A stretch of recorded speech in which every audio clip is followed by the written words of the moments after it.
I hire to retire, not to fire.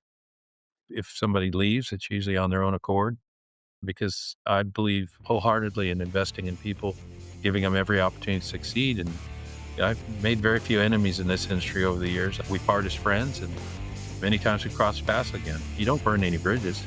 You treat people with dignity and respect, and they give it back to you in droves. As long as you give it, you get it. So that's Yeah. my motto. This almost sounds biblical, Ed, that you reap what you sow. If you're incentivizing people, you take care of them, they want to stay, and it comes back in so many different ways that you don't even know where it's coming from. Welcome to the Builder Straight Talk podcast with your host, Michael Creasa. Get the unfiltered truth from the trenches of construction, real estate, and funding. This episode is made possible by our parent company, Sound Capital, funding built for builders.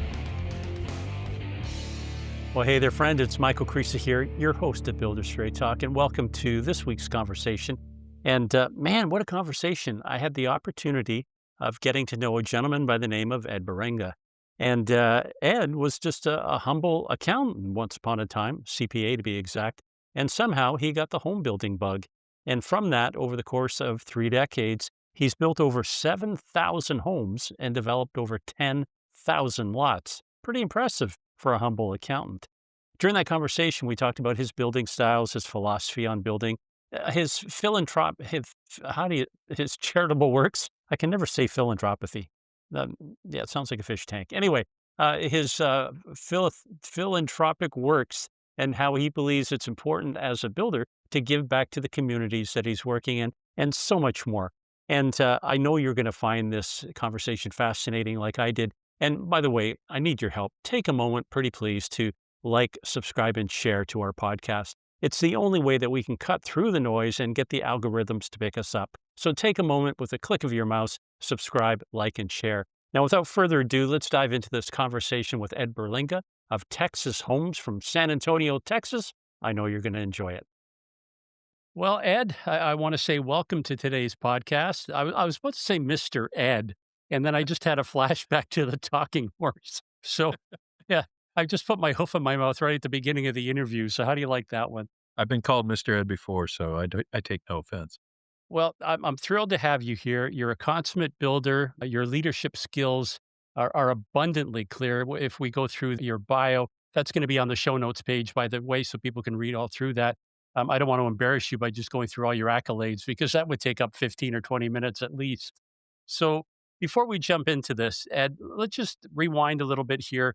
Let the audience know your credentials, the company that you're with, and just on average, how many homes you're doing a year. And that has nothing to do with ego, but it positions you as the expert we should listen to, as opposed to one builder that may be doing an odd house or two. So take Sure. it away, my friend. Well, background, I'm a University of Texas graduate back in the mid 80s. Came out of school and passed the CPA exam. I was a tax guy for several years, then took a wrong turn and ended up in the home building industry and been in that for 30 plus years since. About 7,000 houses later in my career and developed over about 10,000 lots. I've been doing this a long time. And currently, we've scaled down to the market. Last year we built over 100 homes for a homeless community that we did, a big campus for that. And then we did our high-end stuff, about another 50 of those. So we built about 150 homes last year, and this year probably do about the same. We're building 80 apartment units on that same project. Then just going and doing our regular stuff about over 7 different communities. Yeah. I'm going to put a pin on what you did with the homeless homes because your, what's the word I'm looking for? Philanthropy is, almost as tall as you are. And I want to unpack that in more detail later on in the interview. Rewinding again, when you first got into construction, what was it? You mentioned, a twist. I think the cowboy expression is a twist in the trail ahead. Mhm. What was that twist that made you go right into construction versus pursuing accounting or any other career for that matter? Well, a client of mine by the name of Gordon Hartman, he was a home builder, and we grew up together. And he got into home building at a very young age, at 19 years old. Built his first house that purchased the lot from my uncle. So that was his first lot he built, and he said, "I'm going to build a duplex. I don't know what I'm doing, but this is going to be fun." So he built that, and I'd always been his tax accountant, took care of his tax work. and things like that. And I remember very clearly, it was probably April 15th at midnight, last second filing an extension or something for him. That was what I was doing. And he was just sitting there and he looked exhausted and I looked exhausted. And he says, "Hey, if you ever want to do anything else, why don't you come work with me?" And I said, "Sure, I'm getting kind of tired of doing all this tax work. This sounds like fun." And that was the fork in the road that just turned in another direction and got into home building and started working with him. And both of us worked together. We weren't the smartest guys in the room. We weren't the dumbest either, but did work really hard. Single guys, very young, put a lot of effort into it, 7 days a week. We always joked if you work 100 hours a week, you're 2.5 times smarter than the guy who works 40 hours a week. So, within doing that for about 2 years to 3 years, I don't know if we got smarter, but we sure accelerated our learning curve. So, we just helped him grow his company that grew quite large over the years when it was eventually sold. So that's how I got into home building, and it was just by happenstance sitting around at midnight on April 15th many years ago. Remind me when I'm visiting you not to stay up past midnight or see what kind Something of trouble something we get crazy into. might happen. Something might happen. So you mentioned that he was 19. Were you a young lad as well at that point? Yeah, we're same age. We went to school, grew up together, went to opposing schools when we were young, and then in high school we ended up joining, going to school together. We played basketball together. I was the point guard, he was the center, so I threw him the ball, watched him miss, and said, "Give it back to me." So, yeah, we shared a lot of great times in high school, and then, right when it's time to go to college, he did 1 semester and said, "I don't need this college thing, I'm gonna go work." That's how he got into real estate, and I was going to University of Texas studying accounting and did that, and he was, learning the industry, started building some duplex, built a few little apartments and some homes. And a couple of years out of college, we just joined forces and I worked for him and learned a tremendous amount in the industry. We grew a company from basically next to nothing to pretty large company, building, 500 plus homes a year and developing thousands of lots. So I don't know if we knew what we were doing, but we sure did a lot of what we didn't know what we were doing. You fooled a lot of people. Yeah. So Yeah, looking back at that, I'm just intrigued by there's two things you said: age 19, and then he took a different path instead of pursuing university. Do you think that the conditions are relevant today? That you could do the same thing today at 19? Do you think you could actually start a home building business, or were the conditions that much easier back then? I think it was different. I don't know about conditions being any easier or harder. I just think maybe at 19 we were just not smart enough to know what not to do. I think kids now, I think they can still, I mentor to a lot of young builders, and young today is 30. So if they're hanging a shingle or going out and doing something, they're going, okay, I have that entrepreneurial spirit, and I think the age has probably shifted 10 years. Where we were in our early 20s and we're like, "Hey, we'll try anything." I think there's just a little more trepidation on the part of younger folks to, take that risk. But I do see it. I see it all the time. I mean, the people in the home building industry are, by definition, are a bit of risk takers, but at the same time, I think this everything has moved a little further down the road.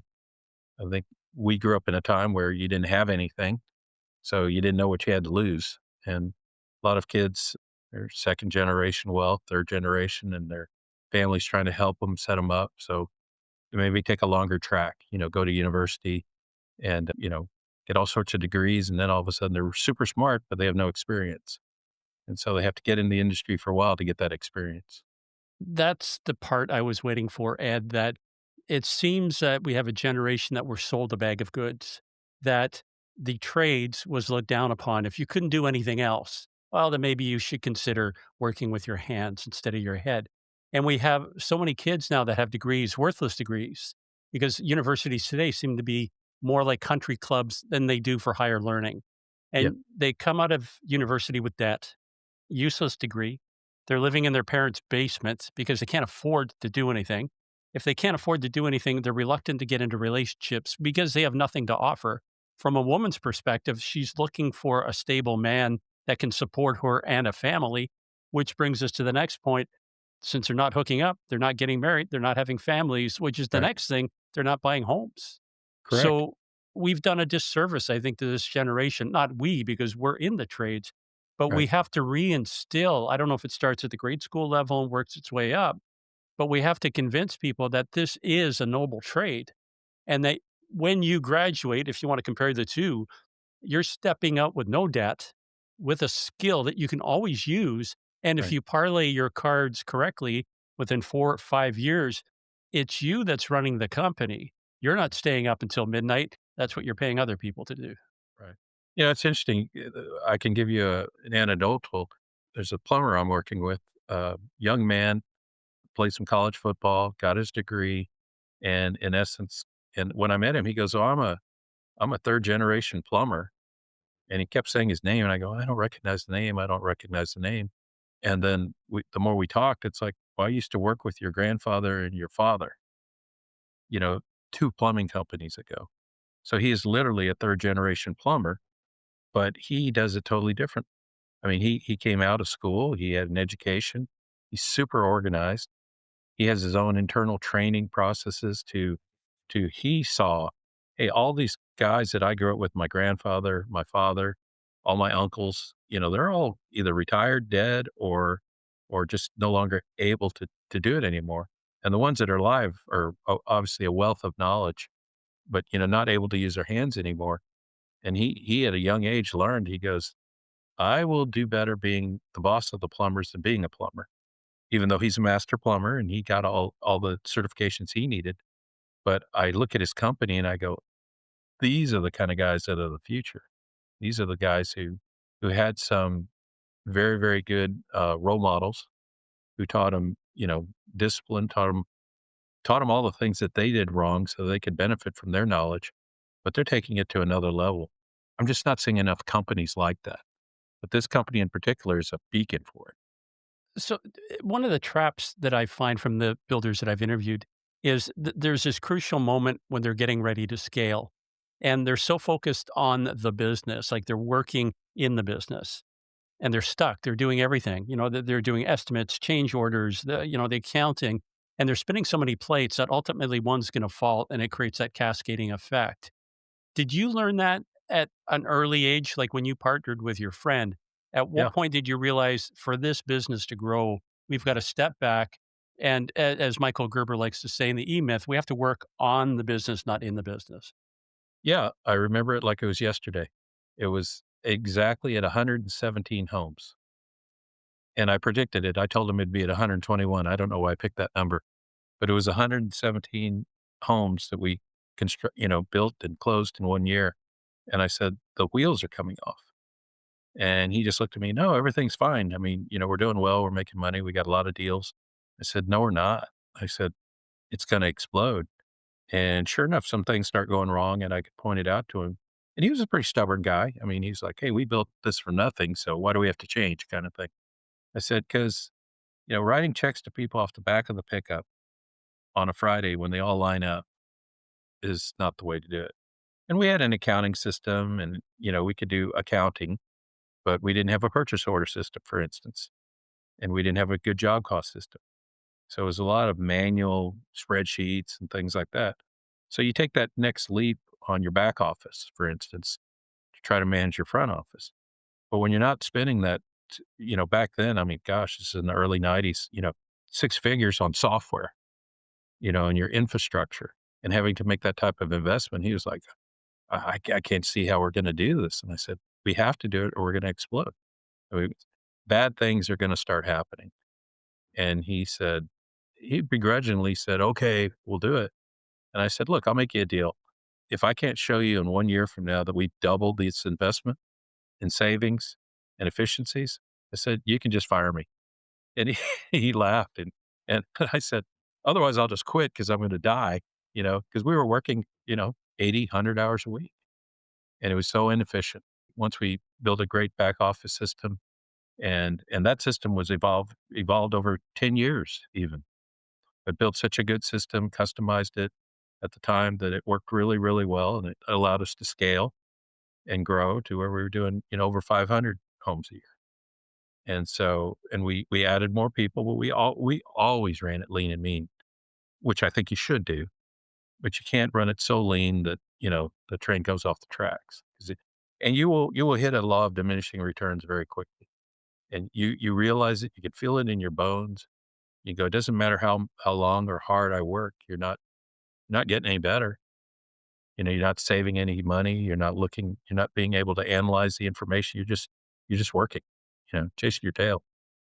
I think at that point you've stepped into a trap because you're busy, being busy, and in essence, what you've done is you've made a job for yourself because you can never now pull yourself away. So part of running a business is being able to step back and enjoy the fruits of that labor. Like if you want to take a week or 2 weeks off with Kitty, your wife, and just, Yeah. bugger off and go fishing or whatever that is, you can't do that if you've created a job that constantly is consuming all your time. So, kudos to you that you recognize that magic number was 127, but it turned out to be 121. Were you guys actually partners, like, through the business, or was it just a relationship? No, it was a relationship. I was a top employee and worked with him, and we were friends, very good friends, and so, his success was my success, and obviously, the better the company did, the more I was compensated, and, did that with him for 15 years before he decided, "I don't wanna be in this business anymore. I got some other things with his daughter he wanted to do, and he said, "Hey, you know, I wanna sell the company." So, that was a whole 'nother journey to learn the learn how to sell a company. That was my task. How do you sell a company, and how do you sell all its assets? And it was substantial. It was a substantial sale. So, that was really his exit strategy. We talk about exit strategies, and his was, "Well, I'm gonna sell it. I'm gonna cash out and figure out what I'm gonna do next." And he's really gone on to do some great things. He still did land development, still does on the side, but he got into a whole 'nother project that, I wouldn't say it consumed him, but it consumed him. He needed another goal to chase in life, I believe, and he did an outstanding job of doing that. So that's where he went. I went in another direction after I sold the company to a company out of California. I went to work for them and did that for 10 years until I said, "Okay, well, they're a second generation company that probably wasn't gonna be a third generation company." And I saw as an opportunity to keep all the people I'd worked with for a bunch of years employed and take a risk of my own and take all the capital I had raised over the year and investing it in a brand new entity. So that's how I got to the ownership role. S So at what point, I don't wanna say you got the bug, but you've got enough experience that you've accumulated with this partner and now with the other company that bought you out. At what point, or was there a specific moment in time when you thought, "You know what? I could be doing this. Maybe I can be doing a better job, but I wanna be the captain of the ship versus part of the Well, crew." I think it was a point where they said, "We're not gonna reinvest in you anymore." You could just sense that because I mean, obviously made a huge investment at the acquisition, and we worked through those assets and did well even in the worst of times. Working for a California company, they were they were making money hand over fist when I started with them. I mean, it was scary how much money they made. Yet at the same time, when the market turned, the big high turned into the big low. But here in Texas, we just kind of sputtered along. And I remember it was funny because they'd always kind of give me a hard time, like, "Oh, you don't make the kind of money we make out here." And I go, "Yeah, it's different market." And then when they weren't making any money and actually losing a lot of money, they were like, "Hey, thank you for making money." Even though it's, still making money. And so it was really interesting. And that taught me, I learned so much from them. They were great, great folks out of California. I learned a lot from them. But I think the thing I learned most was, you know, I can do what y'all do. I can do it in a different way. And I know this market. So it was just that time in my life where I said, it's time to take that. If you're going to do it now. I wouldn't get any younger and, decided it was time to do it. Had a lot of people that, I had gainfully employed for a lot of years, and I didn't feel it right for me just to, walk off in the sunset or do something else entirely. I had a lot of opportunities, but leave all these folks behind that just did a fabulous job of building and maintaining companies over a, 30-year span. So when you fired up your own company, they followed you over? Every one of them. Yeah. for every Wow. one of them. Yeah, we've been very blessed that the folks I work with. My adage is I hire to retire, not to fire. So if somebody leaves, it's usually on their own accord because, I believe wholeheartedly in investing in people, giving them every opportunity to succeed. And when they're not succeeding, we sit down and talk about, well, why isn't this happening? And typically it has nothing to do with the company or myself. It has to do with their lot in life or what they're going through and things like that. And I've made very few enemies in this industry over the years. I can't name any. I mean, it's that we part as friends and many times we cross paths again. So it's, I've learned that from a lot of older mentors to me. It's like, you don't burn any bridges. You treat people with dignity and respect and they give it back to you in droves. As long as you give it, you get it. So that's Yeah. my motto. This almost sounds biblical, and that you reap what you sow. So if you're incentivizing people, you take care of them, they want to stay, and it comes back in so many different ways that you don't even know where it's coming from. Talking about your employees, how many do you have? Currently I have 36 employees. Wow. Yeah. So, is there any kind of an I know they like to work with you because you're a wonderful guy, um, and a great dancer from what I've been told, but Uh, those 2 things aside, is there any kind of incentive for them to stay, stock options, investment into the company, or is the relationship strictly, "You're working, we pay you, but we appreciate you"? well, I mean, different tiers. When we acquired the company, it started our own company from Macmillan. I brought on four of the guys that I thought were, you know, that number one wanted to stick around at a management level and worked with them for a long time. And I said, look, you guys want to take this risk with me? I'll give you a piece of the pie, uh, a smaller piece, but it was all based on how much money you had to invest. And some of these guys were, mortgaging their 401k and things like that to be able to put up $100,000 or $250,000 or things like that. Our original seed money. I put up the lion's share of it, but they, many of them stepped up and they were. I probably rewarded them disproportionately to their investment. So I would think that that makes them happy. But I think what it also gave them was a bit of peace of mind because they knew that as long as we work together, we'll ride out any storm. And we're in a storm right now. We'll ride it out. We'll make sure that, we're better off at the end of the day, but gave them a lot of peace and I challenged them too. I said, like anything else, the harder you work, the better we're going to be. So, if you like working hard and you have certain goals, I talk to people a lot in the organization about, goal setting. It's like, what are your personal goals? And a lot of these guys are much younger than I am. And it's like, well, it's to get my kid through out of high school into college, through college and all that. And I go, you'll get through all that. I've been through all that stuff. You'll get through it. But what are your real goals? I mean, what is it? Is it money motivated? Is it just a peace of mind motivation? Is it, a lifestyle where you aren't, I don't ask any of them to kill themselves. They don't put in those 100-hour weeks or anything like that. So they have a good work-life balance. And I think a lot of them really appreciate that type of lifestyle, work-life balance and having a lot of empowerment and freedom. It sounds like you really like to take a hands-on approach with your, I don't want to say employees, but let's say your team. Mhm. That's a more respectful way of saying it.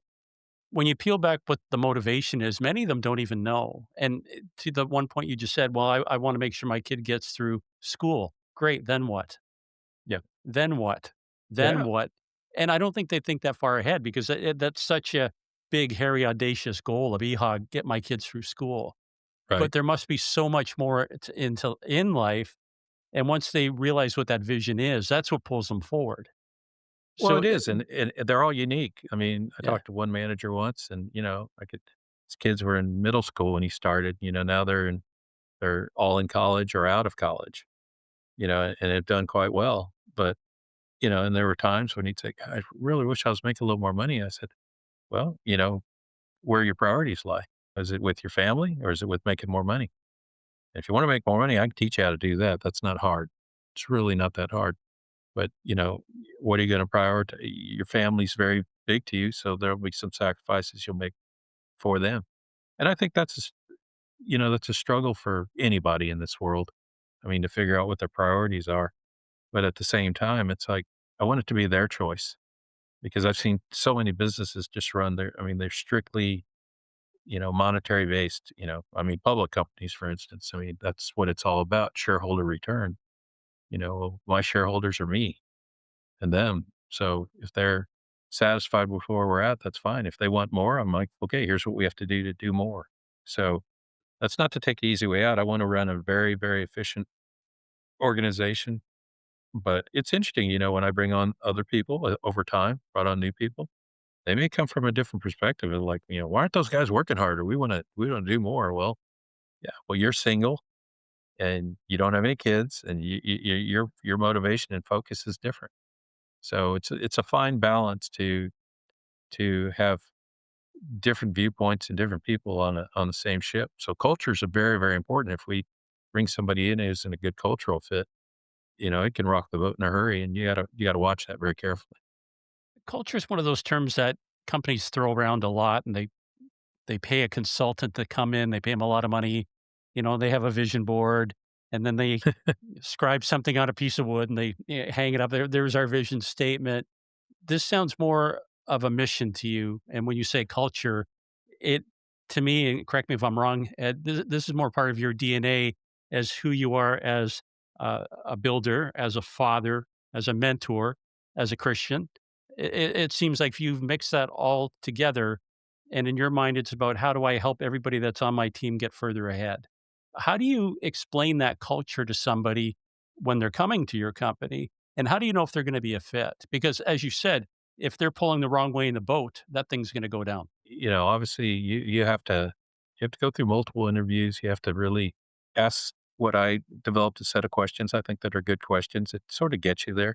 I think, if you're a decent judge of character, you usually get it right, but you don't always get it right. A wise mentor of mine told me, he said, "You want to make $1 million?" I'm like, "Well, sure." And I said, "How do I do it?" And he goes, "I'll pay you $1 million. Sign the contract tomorrow." I go, "You don't even really know me." He goes, "I'll pay anybody $1 million for one day." He goes, "You divide that into one day, that's an amount I can afford." He goes, "But if you tell me you want to make $1 million, and you got to show me how you make me 2x of that, 3x of that." And so it applies a different level of pressure. So, people constantly will talk about money, and if they come up money's the first thing that we talk about, then they're not a fit, because I'm looking for them. It's like, how are we going to work together to produce more income? How are we going to produce a better culture, better fit? If it's just about money, well, mercenaries make money. So I don't need any mercenaries in the organization. So, it's a challenge, and you never really know until they get here. 3, 6 months in, you go, "Okay, this is going the right direction," or it's not. Nobody ever got hired from a bad interview. Typically, they interview well, and I interview so many people, and they're like, "Wow, these people seem great." About 3rd interview, I'm like, "Yeah, maybe they're not as great as I thought they were," after interview 1 and 2. It's all about the questions you ask. Yeah, you're wondering what kind of ink did they use on that paper for the resume. I get it. Uh-huh. The money thing's interesting, and not to be crude, but I've got friends that are multimillionaires, and the one thing it's a small group, and we hold each other to account, right? So Mhm. they'll call bullshit at me just as quickly as I will on them. And my friend Glenn, multimillionaire, the one thing that he instilled way back, we were, debating the wonders of money, what it can do for you. And he said, the thing I've discovered is money doesn't change people. As much as Hollywood wants to say that, you'll be stuffing caviar down your gorge and you're going to become an asshole, pardon my French. What money does is amplify who you already are. So if you are a disparaging, wicked, evil person, it's just going to make you more of that because you can scale it now because you have the money. But flipping that back on its head, if you are a generous, caring, compassionate person, money affords you what I call fun points, where now I can take that out and spread it with all my friends in different situations and try to make other people happy with it. So, not being tied to the money, but understanding that money is a vehicle that will allow you to do wonderful things. And I'm going to pull that back onto you because getting into the philanthropy that you do, I sense that that's something that turns you on. It's not the money per se. It's okay, how can I take this and what wonderful things can I do with it? Obviously, money plays a big role in that, but also it's just it's truly how your brain's wired. I was always taught, and I didn't grow up by any means with a silver spoon in my mouth. So I know what it's like to not have any money. I know what it's like to work and struggle and go to school and, support a family and all those kind of things. 2 things. I think one thing, parents do a disservice when they give it away too easily. My 2 sons both, my oldest son is my CFO here. Only thing I promised him, I said, "When you get out of college, you won't have any debt." And I said, "That alone will put you ahead of all your friends that are going and borrowing money to go to school." I said, "So you're ahead right there." I said, "After that, you're on your own, what you do with it." It's kind of the way I was raised. I tried to raise them the same way, and both my sons are very successful and doing well, and I think very well grounded. Heck, sometimes too serious for my good. I'm like, "Lighten up a little bit. Let's go," you know? But I think, my wife and I did it the right way with them. The other thing is, I mean, on the philanthropy side, you're not just sharing your resources, but you're sharing your knowledge.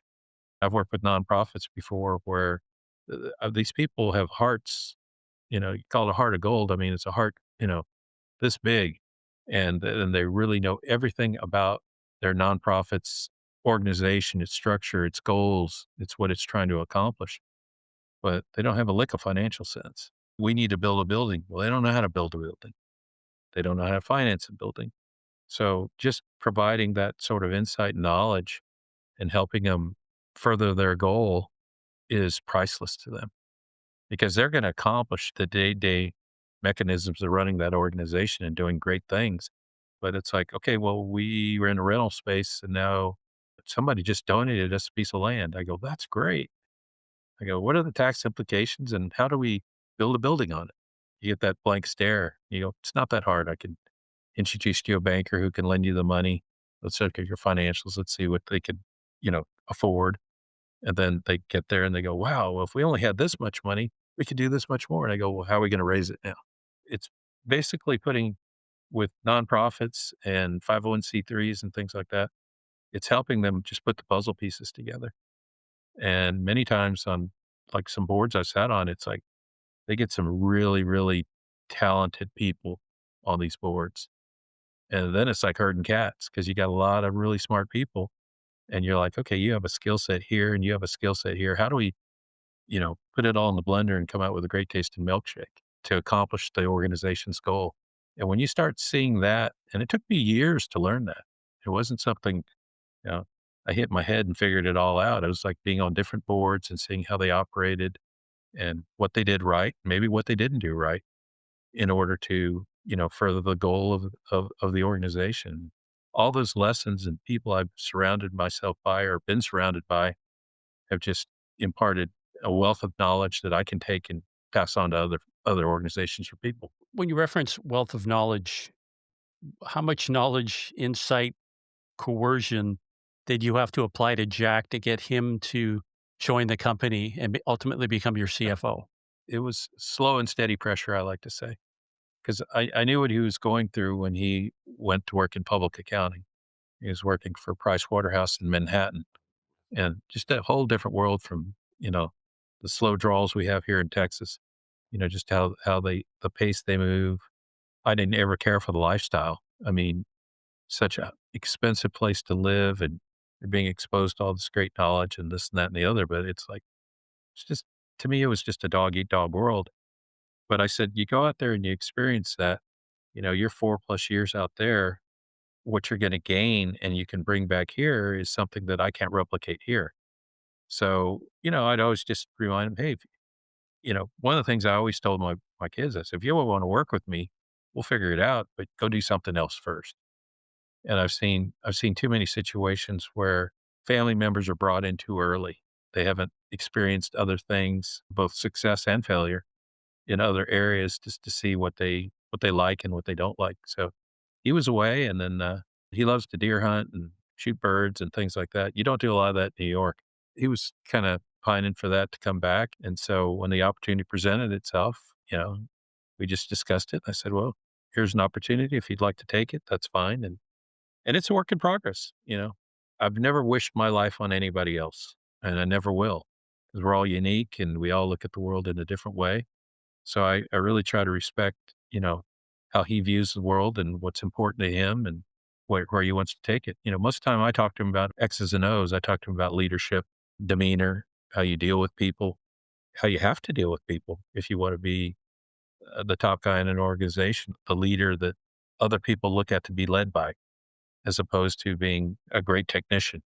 So that's kind of stuff we work on. He's 30 years old though. He's got a little bit of time, but he's doing great. He's really doing well. 30 years, Ed, man, I've got underwear older than that still have snap to it. My gosh, everything seems old to me Uh, now. yeah, Interesting, you encourage them to go out, spread their wings, and right, basically to take on an adventure. You know, it's almost like Abraham when he had to finally leave the tent and go out into the world and have that adventure. I think there's a difference between coming back to the family business out of desire versus desperation. right. And 2 different things and completely 2 different attitudes. There's a gal that I interviewed, her name is Cami Beckert, and she's out of Phoenix. The company's called, and now I'm having a brain fart moment, Camelot Homes. Yeah, And she wanted nothing to do with the business. Tried everything she possibly could not to be in construction, and got her degree in marketing and all kinds of wonderful other things. But ultimately, for whatever, the twist in the road or in the trail, as we said, it brought her back home. right. And now she's the CEO of the company.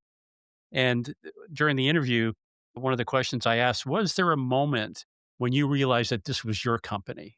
You know, you had made all the right decisions, but this is your company now, not your dad's. And she said, yeah, there was this moment we just fired up a new subdivision and we're putting the sign up. And my dad wants to put it here, but I wanted it over here 10 feet to the other direction. And we're actually, and then she says, I can't effing believe that I can't make a decision about a sign. It's going here. And she said it once I said that, it was like lightning flashed in the background, and I knew this was now my company. Yeah, Yeah. yeah. There are moments like that. It's like in short order. I used to always deal with all our bankers and financial people, and I said, "Here, I'll show you how to do it. You can do it." And these guys are all still my friends, and I talk to them, but instead of talking to them, once a month, I might talk to them once every 6 months because the day to day business and the relationships that are developed, starting here and working their way up, have come to fruition. And so there's certain things you can move in relatively short order, but I think to manage and run and lead a company, it takes some time. It takes some time. I mean, it's just seeing things. And young folks, I always joked with my son many a time, told many people that. I said, "Hey, when you join the company, the average IQ went up and the median age went down." And that's what happened. But at the same time, I mean, I've worked with a lot of smart people in my life, and some of them are real smart derelicts, because they can't run anything, but they're super intelligent. And over a cocktail or a beer or coffee, I mean, you come off impressed. And then you realize the next time you talk to them, you're talking about the same thing. And the time after that, the same thing. They don't take it anywhere. They're just a wealth of knowledge, but no practical application. A friend of mine told me that he was going to write a book, and the title of the book was going to be the A students work for the B students, who work for the C students, and they work for the D students who get the buildings named after them. And I always remember that. And I said, "Well, what's the premise of the book?" And he said, "Well, the premise of the book is that D students and C students were in it. Nothing was ever really given to them. They had to figure it out along the way, and they had to hustle, and they were always hustling. They were always scrambling because the B student can't figure out what he wants to be. He wants to be the A student, but he likes the C student. He says, and the A student is just a really smart guy who's highly intelligent, and he has what he'd call other interests." And I go, "What does that mean?" He goes, "Well, he's so smart, doing whatever he does at some point bores him, and he has to do other things." And I said, "Yeah, C students and D students, they don't worry about other interests. They're just focused." And it was just a silly analogy, but the premise always made sense to me. It's like, folks that aren't blessed with the, 180 IQs, I guess, they tend to go, if I'm going to be successful, I got to figure out how to be successful, and I'm going to work really hard at it, as opposed to, oh, I'm just innately intelligent. And the stuff comes easy to me. There's something to be said for that. Now, there's some really smart people out there that probably break that bell curve somewhere along the way. But I think for the most part, in my career, a lot of people I've met, they're not the smartest guys in the room, but they're usually very humble and they work very hard and they're people, people persons, and they just relate to others and then can get things accomplished. Yeah. I can put a different spin on that story. My instructor in martial arts would talk about students that know so many different techniques. They can block a punch 13 different ways and a kick 105 different ways. But when they actually get into a moment of combat, because they have such a large arsenal to draw from, they freeze because instinctively they don't know what to do. So they're overwhelmed by the amount of options that they have versus being able to instinctively react to the situation and conquer. And it sounds like some of those A students are the same. They have so much opportunity out front of them, so much choice, but they can't pick one without neglecting all the others and feel like they're missing something. Yeah, it's funny. I know a lot of friends of mine's kids who've gone to medical school and things like that. And then it's like, oh, well, they're going to get another certification or another degree, and they're going to be in school for 6 more years. I go, when are they ever going to get out and work? When are they actually going to make a living? And the parents are looking at me like, and a lot of friends who are of very high means, and they're like, they start to question that. Like, yeah, my son or daughter is a professional student. They're going to work forever.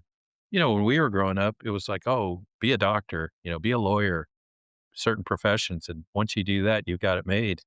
And just like anything else, I think it's gotten watered down. What you initially talked about was working with your hands in the construction industry. Well, at least here in Texas years ago, they got away from the trade schools. Everybody decided they were going to go into IT, and IT is the way to go. And you still see commercials on it on TV every day. It's like, oh, you don't need to go to school, go to IT school and you're going to have a great career and all that. Well, they flooded the market, and now many of those jobs are a dime a dozen. And, if you work in some sort of IT, they can drop ship you from India, and other countries where people are willing to work hard for a lot less. You can't outsource a construction job. Yeah. I mean, you can't outsource swinging a hammer, putting in plumbing, major mechanicals. You can't outsource that. To your point earlier, I very, very much believe in the trades. I very much believe in work with your hands and seeing the fruits of your labor or the product of your work. And sometimes banging on a keyboard, I'm sure it's fulfilling for a lot of people, but I don't know. I don't know if it's fulfilling for everyone. It's become what people used to criticize people for working with their hands.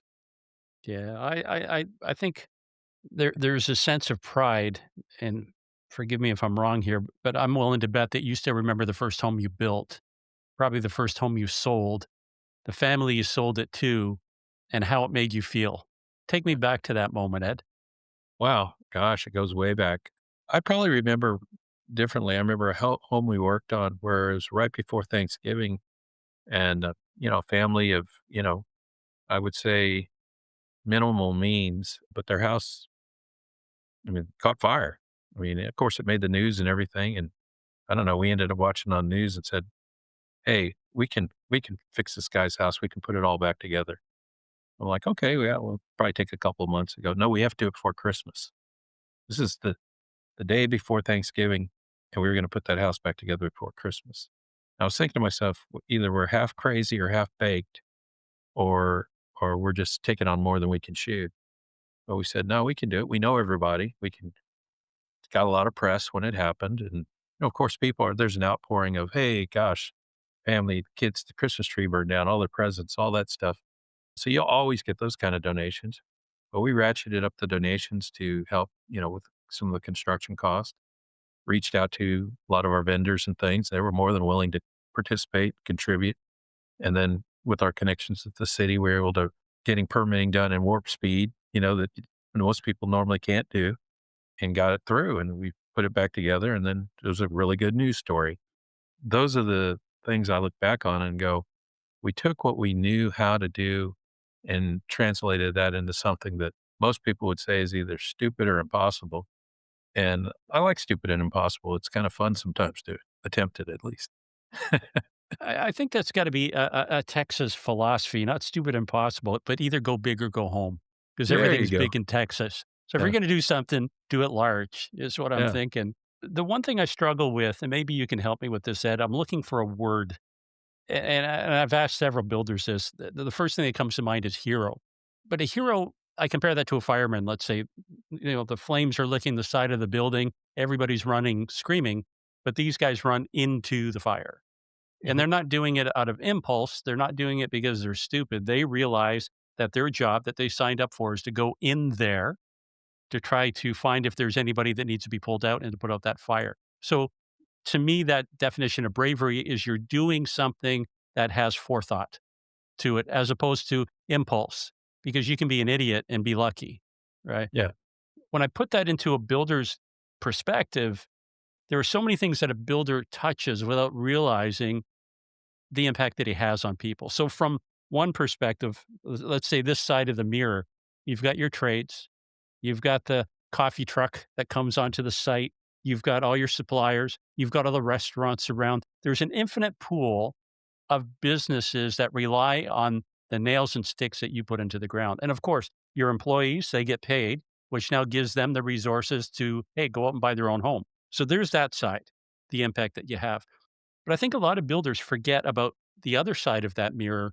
The people that are buying your home have stayed up, they've scrimped and saved, they've moved in, and now over time, they're building equity. And I don't know about you, but let's just take an average home, 500,000 average appreciation, maybe 10%. I don't put away $50,000 as quickly as maybe I want to, or maybe as sure. quickly as Ed does, but multiply that by 10 years. Yeah. Not only have you put a roof over their head and created lifelong memories, but you've created generational wealth that they would have never in their wildest dreams been able to do. What's that word, Ed? I'm trying to think of what is that word that you can instill into a builder's heart, that's the kind of impact that they have without even realizing that they have that. Well, it's selflessness to me because I heard one time the most selfish thing you can do is be selfless. I couldn't get my arms around that comment for took me years. I said it to myself many times and it says, well, if you're selfless, you kind of end up being very satisfied. And being satisfied in theory is being selfish, right? Your self-satisfaction. So it's like the most selfless thing you can do is be selfish, or the most selfish thing you can do is be selfless. It kind of goes in both directions. And I thought about it, and it finally clicked in my head what it meant. This old wise guy told me this once. And when I saw it in action, I go, geez, the more selfless you are and the more you talk to people that you work with on what we're doing for other folks, you get this satisfaction that's like, I feel a little selfish. I'm really happy, I'm really fulfilled and all those things, but you're doing it for the right reasons.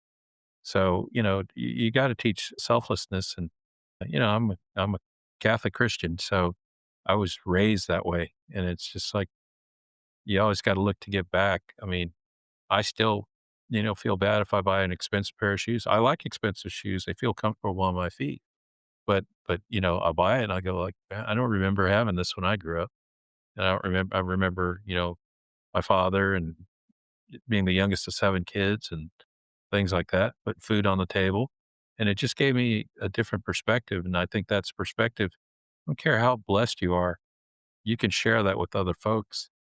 If for nothing, even if they live in a whole different world, a different stratosphere of what blessings they've been given throughout their life, it's just remind them of the basics, stuff we were taught by our parents, like you can't take it with you. So you better enjoy it while you're here and have plenty left over to give away. And my dad was the ultimate jokester. I mean, I got to spend 10 years with him before he passed, but I can still remember things he told me. He just told me, "Hey, son, a happy man's the guy who spends his last $20 20 minutes before he dies." I was like, "What?" He goes- and then he'd say, "You can't take it with you." So, it sticks in my head, as we're mowing lawns when I'm 7 years old. All those lessons, if they're sticking with you for this long, his other one that always stuck with me, he goes, I'd say, "Oh, I'm trying, Dad. I'm trying to get the job done." And he goes, "Son, people who try are in hell." Well, when you're a little kid, they tell you that. It probably scares the hell out of you. But he was a jokester who was just funny. And I still remember, I tell that people all the time, "Oh, don't give me this trying stuff. People who try are in hell." And they're like, "Oh," I go, "Just kidding. I just got, don't try. Let's just get her done. So different way of looking at things. That's all. Yeah. What size shoe do you wear, Ed? I wear a 10 and a half. Too bad. If it was 9, I'd say, I'll take them just to help you alleviate the guilt, but yeah. I have a son I'll who's have to got a grow up. 9.5. I try to shove off my shoes to him all the time. He can't take them. So Man. Let's dive back into the building aspect of things. The one thing I really wanna get into that I think builders would appreciate, tell me about your relationship with money. So as you were building, and we can look at this from different ways. We could look at the first company that you worked with your sure. friend, and then we can compare that to what you're doing now. But your relationship with money when you're doing your first build and when you're scaling, let's say, is it hard money? Is it banks? Is it private money? Are you at that point now in your evolution that you don't even look at those alternatives? You're doing it all in house? And at what point do you decide which one makes more sense? Because there's always going to be pros and cons to whatever decision Sure. you make. You obviously you need to manage your money and you need to minimize your interest expense. I mean, it's cost of other people's money, but yet at the same time, you have to have all those relationships. You know, I've had private money relationships. We use a lot of our own money. We have banking relationships, but it's a balance. Every quarter or every month, you show them your debt to equity ratio, and as long as that's a 1, not a 3, that's okay. And so I can always talk to a banker and saying, "Hey, well, hey, you busted your spec ratio for the last quarter." I go, "Okay, well, we got a plan. We'll figure out how to get through that." But, we're not over leveraging ourselves. And I think, over leveraging yourself for growth's sake, that's a risk. That's risky because the market can change on you.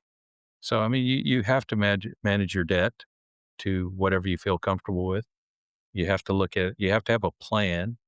I remember being out of school in the late 80s when we had a crash, savings and loan crisis.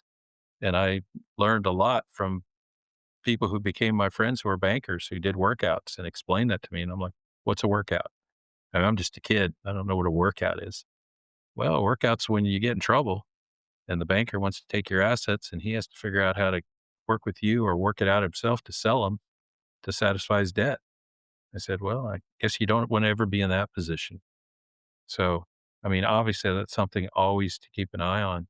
I think people are more conservative now. We got through the 90s and the 2000s where it was, some people were making money hand over fist, but at the same time, it was really predicated on timing. If you got in at the right time and got out at the right time, you did really well. And some people might call that luck. Other people might call that skill. But you could have made it through all those turbulent times if you just didn't get too greedy or overzealous and saying, I want to grow for growth's sake, or learn how banking works and take full advantage of it, but in the wrong way. Like over leveraging. They're always going to come to collect. When you over leverage, it's not where you want to be. So, you know, to get a good banking partner, whether it's, public money, private money, whatever, there's always a price to be paid for that. So ideally, you'd run your life with all your own cash. It's hard to do because then you never pull any of your cash out, right? You always have it invested in your business. But I've seen a lot of people be very, very successful with that strategy. So you had to lean one way or another. I'd say do as much as you can. I mean, bifurcate it into 3 buckets. Use as much of your own money as you can. Bankers, are your friends as long as they're your friends and work with them. Let them know your philosophy and how you're trying to do things. So you won't over leverage yourself. You won't over borrow. They like you, but they still want you to borrow because if you're not borrowing, they don't make any money. So they like when you borrow. Having a good back and forth with your investors, and then if you learn all 3 of those buckets, then if you want to go out and you want to grow or expand, you know which ones to tap and when the right time to tap them is. But at the end of the day, you want to keep, you spend so much time with your folks investing in their knowledge, their training, their skill set. You want to keep challenging them to get better and learn even when things are slower. Okay, we're going to focus on these things to get better training, et cetera, et cetera. But you can't make up the money when you just let people go willy nilly. Training, getting rid of it. It's like continuity breeds success, and I believe in continuity. I'm gonna do a shameless promotion for Sound Capital because they keep the lights on and they're responsible for this podcast. The One of the biggest reasons I became associated with them, if you will, we're a division of Sound technically, is Gary Elwood, who's the head of marketing for Sound. And I'd known Gary for 25 some odd years. And when I had a podcast in the residential space, I interviewed him. And it's funny, 2 decades later, our paths cross again, and he pulls me into Sound Capital. The big thing that motivated me is when he told me the story of what they do, because I had no reason to know about builder financing. It was foreign to me. It's like learning how to speak Martian. Yeah, it's a great skill Mhm. to have if I'm on Mars, right? But Yeah. from, time day to day life, what good is it? But when he talked about the philosophy and the vision that they have for the company, but more importantly, the relationships that they have with their builder clients, and they actually go out of their way to, if you want them to, they'll almost act like a CFO, Mhm. because when you take on a project, you're all excited and there's vast potential. They're willing to go through and say, "Did you realize there's some dragons hiding in the weeds here?" Sure. And they'll highlight those dragons and say, "Ed, does this still make sense to you?" Right. And they'll actually turn people away, which is counterintuitive to running a business, Right. which I found was fascinating. And the other thing, I don't want to say that their success is tied to yours, because that sounds kind of selfish or predatory. But in essence, it's true, because when they help you succeed and you're happy about the experience and you did really well, you're going to come back to them and say, "Hot diggity, load up the car. Let's do it one more time." Right. And I'm fascinated by that. And I'm hoping I can pull you into the dark side, that you'll explore Sure. that a bit further. But that was the one thing that won me over. The relationship is so crucial. It's not about we're trying to sell you a product. We're trying to partner with you that we can grow together. Right. And that to me was just a fascinating thing. Let me rewind this one more time, Ed. We didn't really get into it, but you mentioned it a lot. It was a common theme that you had mentors in your life. Yeah. Who were some of the ones that really stand out? And is there any one golden nugget in particular that helped direct you one way or the other? Well, there's I've had probably blessed with about 5 folks that I've mentored. Some of them are no longer with us, and some still are. And what I enjoy the most about them is just the wisdom they provide from their experiences, and they're all great storytellers, which I really love. They can tell you a story, and they're not spinning a yarn, they're telling you a story, and it's usually very fact-based, something that really occurred. But I think what they've taught me the most is how to look at someone and try to read as best you can their character, and hang around with characters, or hang around with people with character, not characters, but to be able to differentiate between the 2. And, what they really taught me was that if you surround yourself by really great people, and people that and you're not ever intimidated by surrounding yourself with people that are, for lack of a term, a lot smarter than you are, or much more skilled in another area, but developing a relationship with them, that's how you can leverage to greater heights. If it's just all about you and you're the only one you're the captain of the ship, but it's your ship and nobody wants to be on the ship with you, you're probably going to go off course and die. And so, it's amazing that when you surround yourself by good people. Another lesson I think they taught me is, nobody really changes. You talked about that with money earlier. I mean, people really don't change who they are, and you have to do your best to identify who they are as quickly as possible, so you can manage their strengths and minimize their weaknesses. And I learned that playing sports. I mean, I had a coach who always said that. He goes, "I'm gonna put the boys out here and put them in a position to succeed, which means I'm gonna put them where they are best suited, not where they want to be, because every kid growing up wants to be a quarterback, the pitcher, the star player." He goes, We're not all that." He goes, "I'm gonna try to figure out everybody and put them in the best position to help them achieve personal success in the bigger realm of a team that helps us have team success." So that's what I learned from playing a lot of sports for a lot of years, and had great honestly, I look back on all these coaches I had growing up, and I'm like, I learned so much lessons from athletics and coaches on how to compete, but how to be organized and how to be better. And when I got into coaching, I took that. And then all businesses to me is, it's like, running a team. It's really all it is. And the mentors were coaches and some some business mentors I've had throughout my life. Yeah.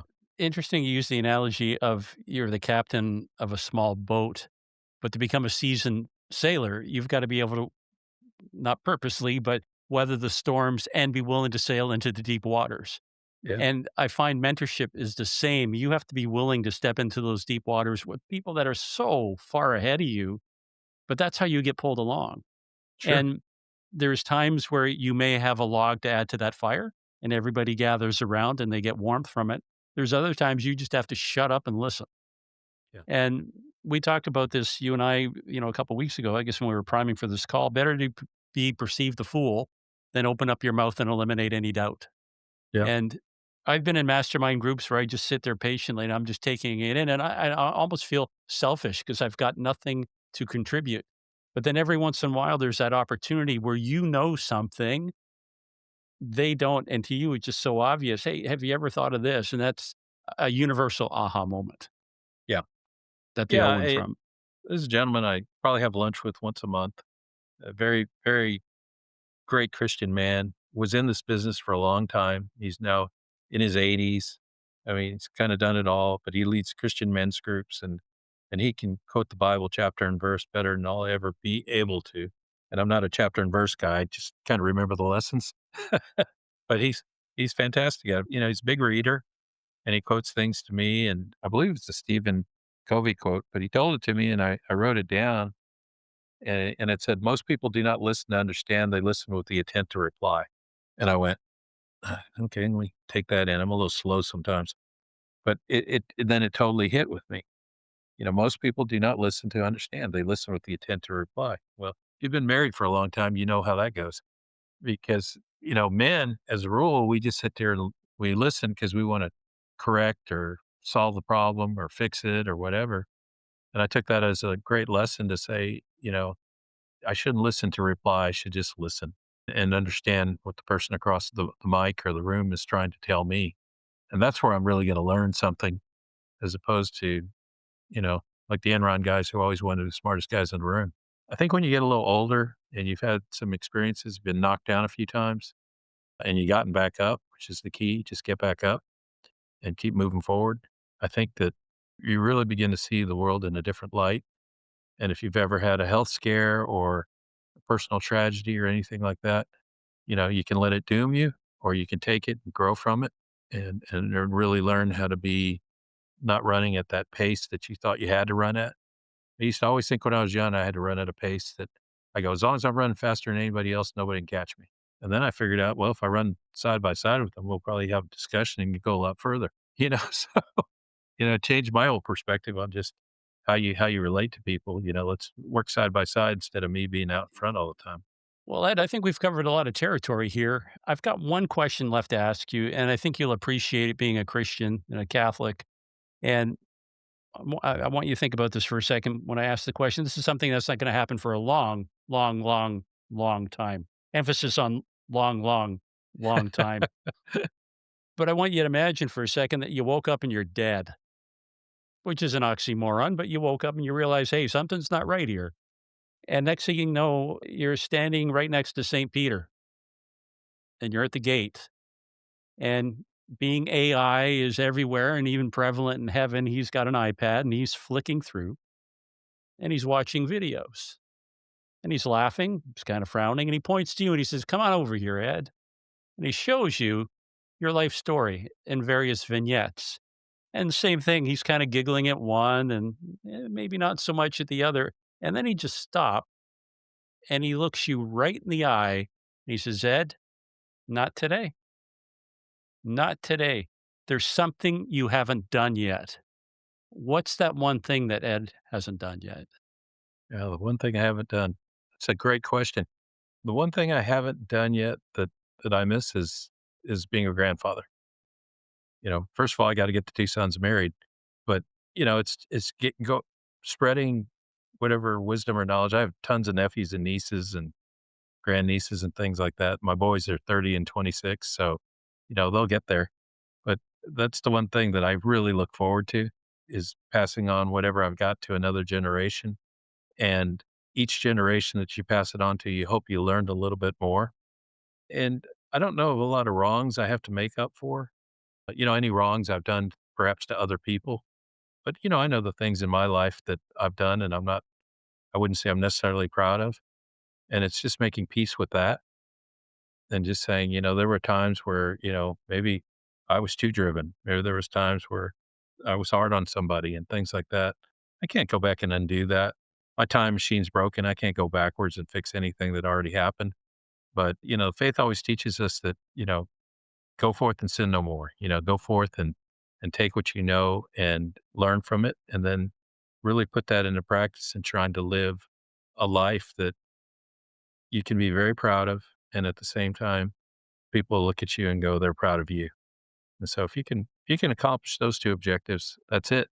But from a standpoint of, is there anything I haven't done that, gosh, I wish I could do? And I joke all the time. I said, if today's my last day, I've lived a heck of a life, and it's been a great run, and I'm proud of most everything I've done. Not everything, but most everything I've done. And so if I'm standing in front of St. Peter, I'll have to make my amends. But hopefully, I do believe in God sees all, knows all, and He knows what's in your heart and in your mind.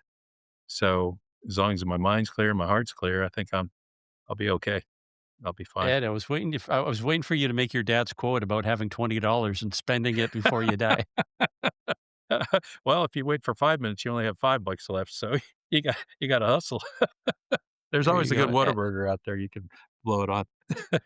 Man, I gotta say, I feel blessed that our paths have crossed, my friend, and I Yeah, look forward to continuing growing this friendship. And thank you for being so generous with your time today. And if there's anything I can do for Ed, just let me know. I'm here. I will. I appreciate it very much, and I feel blessed to run across you downstairs at the coffee with Jeannie, and God works in mysterious ways and putting us together. I don't think this is the last we're going to see of each other. No, you told me about an amusement park in Texas that I want to check out, so I've got that on my bucket list. Yeah. Well, when you get here, I'll make sure you're taken care of, and you get to see a lot of go eat some good Ukrainian food. Thanks, my friend. All the All right. best. Well, thank you, Michael. Bye. Thanks for listening to Builder Straight Talk. Make sure to like, comment, and share this episode on your favorite social media platform. And don't forget to subscribe to the podcast, available wherever you get your podcast streaming fix. Until next time, keep building smarter. This episode is made possible by our parent company, Sound Capital, funding built for builders.